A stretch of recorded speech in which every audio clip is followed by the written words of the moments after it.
Now we're into our summer growth. If you remember when we repotted this set of flowers hadn't done anything. But check this out. We've got all this new growth, and this is a whole set of flowers right here. With all this new growth, I'm going to go ahead and take this tomato. And here in the newest part of the garden, we got a little bit of grass showing through here and there. The mulch isn't as deep as it probably should have been for the first application, but we got a bunch of squash growing. We need to take a look at how we know whether or not we want to pick some of this butternut. I'll show you what I do. Now right here's a prime example. If you see right here in the crook of this little tendril, that's dried up. This leaf, that's dried up. It's got sort of a nice little orange color. So I'm just going to clip that one off. I'm going to take that in. That is beautiful. And see, when we look at this one here, this tendril is still good and green. This leaf is still good and green. And its color is still good and green. This one has a ways to go before we want to pick it. But I see a couple right here. Let's see what we have there. And just by looking at the color of this one, I would say it was ready. But this leaf is still going strong. The tendril is dried up. I think we're going to leave that on for a couple more days. But that's why we come out here and check every day. Because as soon as they get ripe, I want to bring them in before the critters get them. And I've seen Chubby's brother. These are coming on fine. Now it doesn't look like that groundhog's found the garden yet. But I have the trap ready and I am licensed in this state. And I am going to go ahead and trap him and remove him if he becomes a problem. As far as the summer growth goes, all of this bok choy right here, that came from seed from the one that we grew in the cold frame. We got volunteer amaranth, and I'll probably have to stake this one up. We had a heck of a rainstorm last night.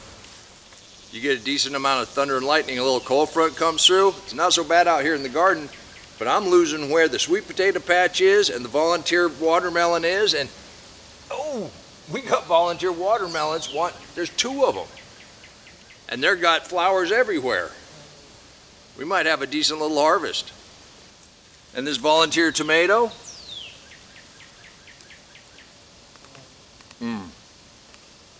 nothing like free food out in the garden.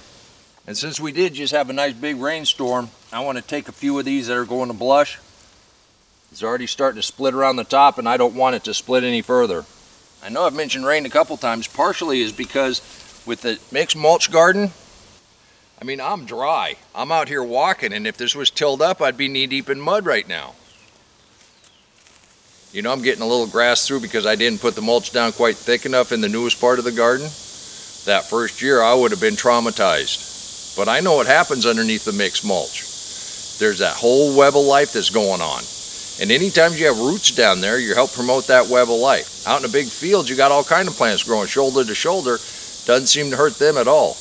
As long as that life can produce enzymes to break down the sand, silt, and clay that make up your dirt that turns into soil, that provides a plant soluble nutrients for all the plants around, you're going to be good to go. So if that grass gets a little long, I'll pull some of it, and the rest of it we're just going to cover deeper as soon as we're done harvesting the squash. If you remember, we went ahead and put this big one and this big one in a hammock, and this one wasn't very big. I'm going to have to get something for that one here in the next day or so. But also look what's growing on the other end of this same vine. We got a couple nice ones down in here. And we'll be checking for this leaf and this tendril to dry up when we're ready to pick those. Well, I guess that storm was a little bigger than I thought this morning. This branch came down. I have to go get my little chainsaw. I'll be right back.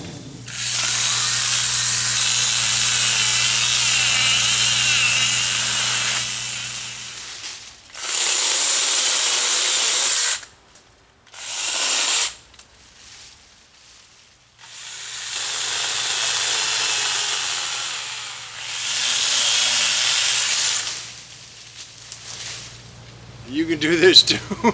And remember, there's always something that needs to be done in the garden. And until next time, take care of yourself, take care of your family, and God bless you.